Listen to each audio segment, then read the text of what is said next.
خان صاحب کی سیاست؟ خان صاحب کے خلاف جو کیسز ہیں خود پی ٹی آئی کا بھی یہی بیانیہ ہے اور ملک بھر کے وکلاء بھی سمجھتے ہیں کہ یہ لغو اور بے بنیاد کیسز ہیں، بہت ہی کمزور ترین نوعیت کے کیسز ہیں جو بنتے ہی نہیں تھے، اور اس کو قانون کی زبان میں abuse of the process of law کہا جاتا ہے۔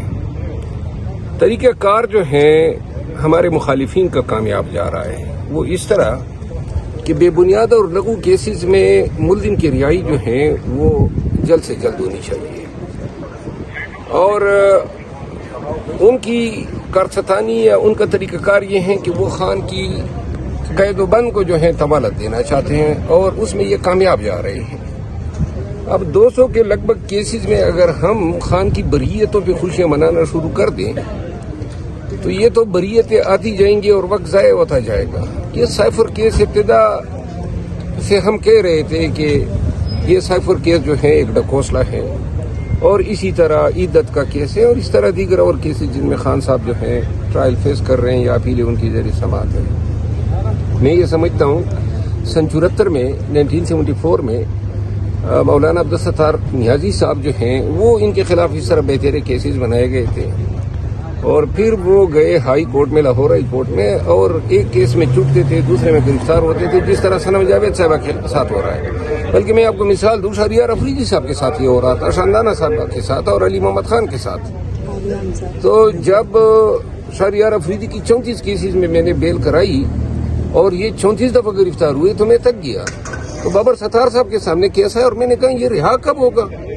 کوئی لامتناہی سلسلہ ہے، اور یہ ہم چھڑا تو نہیں پا رہے ہیں، جیل سے باہر نکلتے ہیں پھر گرفتار ہوتے ہیں۔ اتنے کیسز ہیں پاکستان بھر میں، کسی بھی کیس میں ضمنی لکھ کے جناب بندے کو آپ امپلیکیٹ کر دیتے ہیں۔ خان صاحب کے ساتھ اور پھر بابر ستار صاحب نے ایک تاریخی حکم صادر کیا، انہوں نے آئی جی اسلام آباد کو بلایا اور چیف کمشنر کو کہ آج سے آپ کی تحویل میں، عدالت کی تحویل میں تصور ہوگا۔ آج بھی شہریار جو ہے آزاد پھر رہا ہے۔ تو میں یہ سمجھتا ہوں کہ ہمیں اس کو کہتے ہیں لا کی زبان میں آمنی بس پیٹیشن، کہ خان چونکہ مختلف صوبوں میں، اسلام آباد اور پنجاب اور شاید سندھ میں، اسی طرح بلوچستان میں جو شر وکیل ایڈوکیٹ صاحب کا کیس ہے، تو نوعیت یہ بنتی ہے کہ ہم خان صاحب کے کیسز کو 184(3) میں سپریم کورٹ میں لے جائیں، تب ہی کہیں جا کے ہم یہ امید رکھ سکتے ہیں۔ ورنہ عیدت کیس میں جون کی 25 تاریخ ہو گئی ہے، تو یہ آئے گا تب تک شاید کوئی اور جو انہوں نے نوٹس جاری کیا ہے اس کیس میں ٹرائل شروع کر دیں، پھر اس میں گرفتاری ڈال دیں گے، پھر اس میں ضمانت ہوگی، پھر 9 مئی کے تعداد کیسز ہیں، کتنے کیسز میں ہم ان کی ضمانتیں کرواتے پھریں گے۔ تو لہٰذا خان کی رہائی جو ہے اور یہ عدالتی پروسیس جو ہے یہ ایک امید ہے، اصل امید جو ہے وہ ہے عوامی احتجاج سے۔ عوام پاکستان جب خان کے لیے نکلیں گے تو تب یہ ادارے، یہ ریاست، یہ نظام جو ہے خان کو رعا کرے۔ اچھا سر، خان صاحب نے یہ کہا تھا کہ وہ جیل کے اندر جو ہے قید تنہائی کاٹ رہے ہیں، جبکہ آج حکومت کی جانب سے باقاعدہ ایک انفارمیشن انہوں نے پبلک کی ہے، 105 سے زائد ملاقاتیں خان کے ساتھ ان کی لیگل ٹیم اور رہنماؤں کی ملاقاتیں ہوئی ہیں، جبکہ خان صاحب کہہ رہے ہیں کہ وہ قید تنہائی کاٹ رہے ہیں۔ جی، خان صاحب کی 105 سے زیادہ ملاقاتیں جو ہیں اس کو آپ کمپیئر کریں نواز شریف کے ساتھ۔ نواز شریف صاحب جب مقید تھے تو وہ 5 بجے تک ان کے ساتھ مسلسل پورا دن ملاقاتی ملتے تھے، گھنٹوں رہا کرتے تھے۔ خان صاحب کے ساتھ تو 30 منٹ کی ملاقات ہیں، وہ بھی 6 افراد کی بیک وقت۔ تو یہ جو 105 ہیں، 6 افراد کی ملاقات آدھے گھنٹے کی، اور پھر 105 کو آپ ان کے ان ایام پہ تقسیم کر دیں، تو لہٰذا یہ ایوریج بنتا ہے ہفتے میں تقریباً 1.5 ملاقات بنتی ہے۔ دوسری قید تنہائی، یہ تو جیل کا اپنا نیریٹو ہے، انہوں نے باقاعدہ کئی ریٹ پٹیشن میں یہ دیا ہوا ہے، خان کے ساتھ نہ کوئی دوسرا قیدی ہے، نہ کوئی اولاتی ہے، نہ خان کسی بیرک میں ہے، نہ اس بیرک کی سے تک ان کی رسائی ہے سیکیورٹی کی وجہ سے۔ تو قید تنہائی یا سیلیٹری کنفائنمنٹ، اور یہ قانوناً جرم ہے، تو یہ سیلیٹری کنفائنمنٹ ہوئی نا، آپ نے ان کے ساتھ کسی کو رکھا نہیں ہے، ان کے پاس نہ کوئی جا سکتا ہے جیل کے اندر سے کوئی اور دوسرا ولاتی ہے قیدی، اور نہ وہ کسی کے پاس جا سکتے ہیں، تو قانون کی زبان میں اسی کو قید تنہائی کہتے ہیں۔ پی ٹی آئی نے عید کے بعد جلسوں کا جو ہے وہ کہہ رہے ہیں کہ آغاز کریں گے، آپ 9 مئی کے بعد خاصے ایکٹیو دکھائی دیے لیکن اب آپ کو خاموش کروا دیا گیا. کیا دوبارہ آپ نے کہا تھا، ایک مطالبہ رکھا تھا کہ عمران خان اگر مجھے خود پرسنلی بلائیں گے تو میں ملنے جاؤں گا. کیا آپ کو عمران خان صاحب کی طرف سے کوئی میسج ملا ہے اور کیا آپ اس جو تاریخ ہے اس میں شامل ہوں گے عید کے بعد جو پی ٹی آئی کر رہی ہے؟ خان صاحب جب کہیں گے میری ملاقات ہوگی تو تب میں شامل ہوں گا. ابھی کوئی ملاقات نہیں ہوئی؟ نہیں، میری خان صاحب سے کوئی ملاقات. لیکن آپ تو پی ٹی آئی کا حصہ ہیں، کیوں انتظار کریں گے جب ان کی لیڈرشپ خان صاحب کی بنائی ہوئی لیڈرشپ؟ نہیں، میں پی ٹی آئی کا حصہ ہوں اور ہمارے کچھ اختلافات تھے، وہ اختلافات ابھی تک حل نہیں ہوئے ہیں.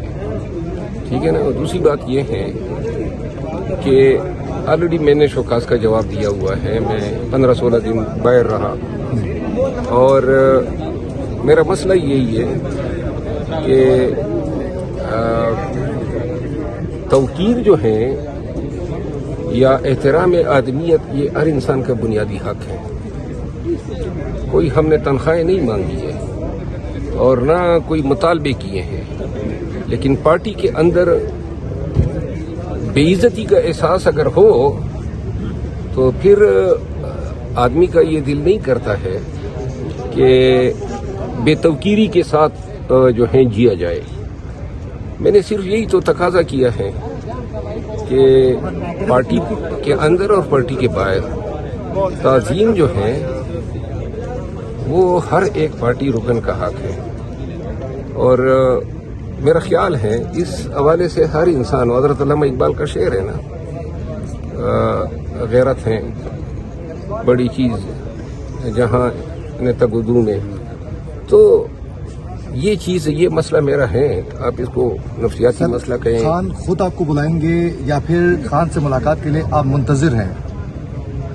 نہیں، میرے کیونکہ آپ ناراض ہیں، ان کو کیا پتا کہ آپ ناراض ہیں یا ملاقات کرنا چاہتے ہیں؟ جب ناراض تو میں نہیں ہوں. دیکھیں، میں بار بار کہہ چکا ہوں، ناراض میں خان صاحب سے نہیں ہو سکتا ہوں، لیکن خان صاحب کی طرف سے جن فیصلوں کا اعلان کیا گیا، جس انداز میں کیا گیا، اس سے مجھے بڑا دکھ ہوا ہے،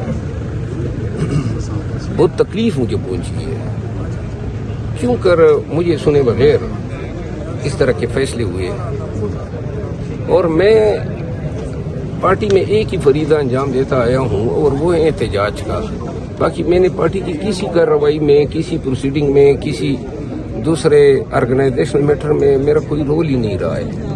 اب 9 مئی 2023 کے بعد سے لے کر دیکھیں تو میرا بس یہی کردار ہے، احتجاج، ریلی، پروٹیسٹ. اور یہ کوئی خوشگوار کام تو نہیں ہے. کون ان کو کرنا چاہتا ہے؟ ان کے ساتھ ہزاروں مسائل، مصائب، تکالیف بھی ساتھ میں آتی ہیں، پرچے آتے ہیں، پکڑ دکڑ ہوتی ہے، گھر میں گھستے ہیں، جس طرح ملک میں چل رہا ہے. تو لہٰذا ہم نے تو یہ کام اپنے لیے چنا تھا اور یہی کام کرنا چاہتے تھے. اور اب جب سے ہم نے لوگوں کو امید دلائی تھی کہ ہم عید کے بعد احتجاج کریں گے، تو لہٰذا اب یہ خان صاحب پہ ہی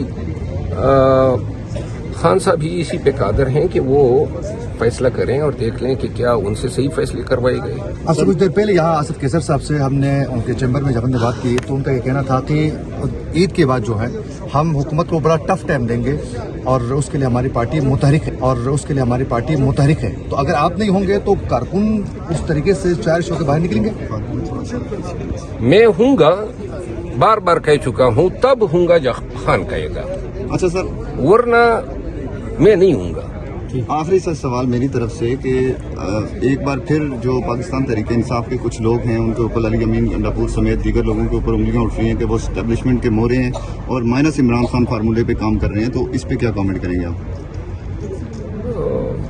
علی امین خان بیچارے کو تو ابھی تک اپنی مرضی کا چیف سیکرٹری اور آئی جی نہیں دیا ہے، تو حکومت وہ کس چیز کے ساتھ چلائے گا؟ اور گورنر بھی بٹھا دیا ہے ساتھ میں، وہ جو ٹائی ریڈ ہیں وہ آپ دیکھ رہے ہیں. کے پی کے انہوں نے 70 لگ بھگ منصوبے جو ہیں وہ پی ڈی ڈبلیو پی میں ڈراپ کر دیے ہیں.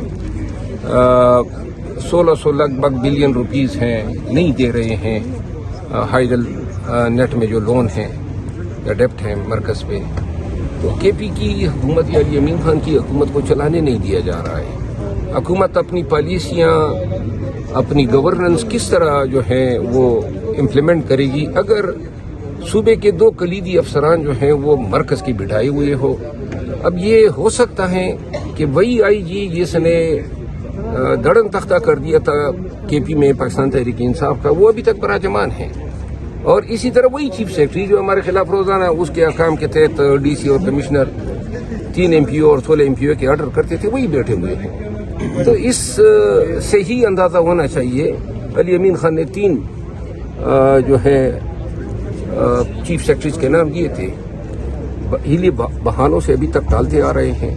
آگے سے شرجیل انعام میمن، اس کی آپ نے بیان سنا ہوگا، دھمکیاں دے رہے وہاں سے سندھ میں بیٹھا ہوا، ان کا کیا کام ہے کہ وزیر اعلیٰ کے پی کو جو ہے اس طریقے سے دھمکیاں دے؟ اور یہ دھمکیاں جب سے ہم سن رہے ہیں گورنر راج لگے گا، ایک ہی صوبے میں حکومت چھوڑ دی، پنجاب کی لے گئے، مرکز کی لے گئے، اب جدھر چھوڑ دی ہے وہاں پہ آپ نے گورنر راج لگانے کی دھمکیاں جو ہیں شروع کی ہوئی ہے۔ اس سے کیا پیغام ہوگا؟ ملک میں کون سی جمہوریت پروان چڑھے گی؟ اور کون سی صورتحال ہے سی ایم میں اور گورنر میں؟ کیا آپ سمجھتے ہیں کہ اس سے نقصان ہو رہا ہے؟ میں یہ سمجھتا ہوں کہ یہ بیان بازی جو ہے کم از کم نہیں ہونی چاہیے۔ اچھا سر، آخری سوال یہ ہے کہ میری طرف سے جس طرح انہوں نے کہا کہ سوشل میڈیا جو ہے پاکستان تحریک انصاف کی، وہ خان کے بیانیے کو آگے لے کے بڑھنے میں کامیاب ہو رہی ہے، خان جس طرح چاہتے ہیں اسی طریقے سے، یا خان کے کیسز کو لے کر نقصان پہنچا رہی ہے سوشل میڈیا تحریک انصاف کی؟ یہ جو سوشل میڈیا تحریک انصاف کو مکس کیا جا رہا ہے خان کے ٹویٹ کے ساتھ جو ویڈیو شیئر کی ہے، اور جس کو بعد میں سوشل میڈیا نے پھیلایا، میں خود بڑا ہی داد دیتا ہوں اور میں ان کے ساتھ کھڑا ہوں، خان کے بیانیے کے ساتھ بھی کھڑا ہوں اور سوشل میڈیا کے ساتھ کھڑا ہوں، اور انہوں نے واقعی صف اول کے فٹ سولجر کا کردار ادا کیا ہے اور بڑی آگہی اور شعور پھیلایا ہے۔ تو لہٰذا یہ جو اظہر مشوانی کے 2 بھائیوں کو اٹھایا گیا، یہ اسی کا شخصانہ ہے جس کی ہم شدید مذمت کرتے ہیں، یعنی کہ اب الزام آپ کا جو ہے یا مطلوب آپ کو اظہر مشوانی صاحب ہیں اور آپ اس کے بھائیوں کو، اسی طرح بخاری صاحب شہریار بخاری کے بھائی کو اٹھایا گیا، اور پنجاب میں یہ ہو رہا ہے، اور یہ تسلسل بھرپور ہوتا ہے کہ آپ کو وہ چاہتے ہیں کہ احتجاج میں آپ شامل ہوں، تو عوام کے لیے تو نکل آئیں گے کہ آپ چارج کرنے میں اور آپ شائننگ سٹار سمجھے جاتے ہیں۔ گزارش یہ ہے نا، میں نے کہا ہوا ہے، اس پہ میری سوئی اٹکی ہوئی ہے، ٹھیک ہے نا، خان کہے گا تو کروں گا، اور خان یہ ذمہ داری دے گا تو میں کروں گا، اور اگر خان مجھے نہیں بلاتا ہے اور یہی سمجھا جاتا ہے کہ مجھے سائیڈ لائن ہی ٹھیک ہوں میں، تو میں سائیڈ لائن ہی رہوں۔ سر عوام تو نہیں چاہتی نا کہ آپ سائیڈ لائن ہوں، ڈیمانڈ ہے کہ آپ ان کے ساتھ عوام کو بہت سارا پیار، بہت ساری محبت ہے، بڑا ہی انہوں نے اس فیصلے کو کنڈیم کیا، لیکن آپ لوگ ایک چیز کا تدارک کریں، یا اس کا آپ کو احساس ہونا چاہیے کہ میں اس رویے کا حقدار نہیں تھا جو میرے ساتھ کیا۔